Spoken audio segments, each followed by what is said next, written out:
أوقات أبسط التفاصيل في البيت هي اللي بتفرق في الشكل العام. ركن صغير، عداد كهرباء ظاهر، أو فيش متوزعة بشكل عشوائي ممكن يخلي المكان شكله أقل أناقة. والبشر طبعاً اخترعوا الديكور علشان يخفوا أثار اختراعاتهم التانية. في الفيديو ده هتشوفوا أفكار ديكور بسيطة وشيك تقدروا تحطوها فوق عداد الكهرباء أو حوالين الفيش علشان تدي لمسة مرتبة وجميلة للبيت. في تصميمات خشب مودرن ورفوف صغيرة أنيقة وقطع ديكور بألوان هادية تناسب أي غرفة، وكمان أفكار عملية بتخفي الشكل المزعج للأسلاك والعداد من غير ما تعطل الاستخدام اليومي.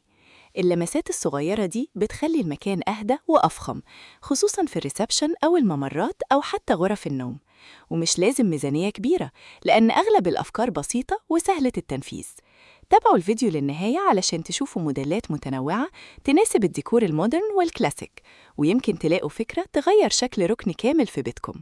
ولو بتحبوا أفكار الديكور وتنظيم البيت، ما تنسوش اللايك والاشتراك علشان يوصلكم كل جديد. قلبي يا ربي لتصله، رفعته لك من خوفي فأنت له، تعبت مني فكم أسرفت أتعبه، وعدت نحوك من هو كان لتحمله، الذنب يثقله والعشق يحرقه، فأين أمضي وحولي الوزر والوله، يا ربي خذوا إلي الآن إن به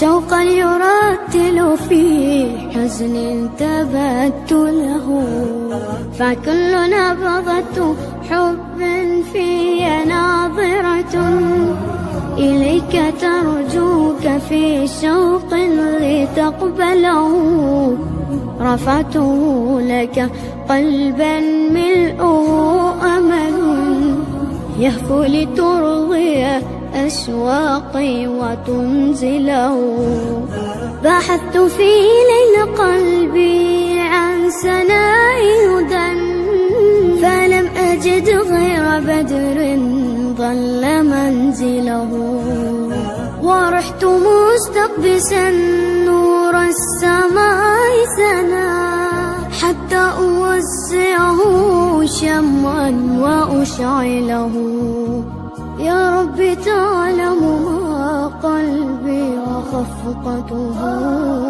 فإن غفرت فما أحلى وأجمله، يا رب خذوا إلي الآن إن به شوقا يرتل في حزن تبت له، فكل نبضة حب في ناظرة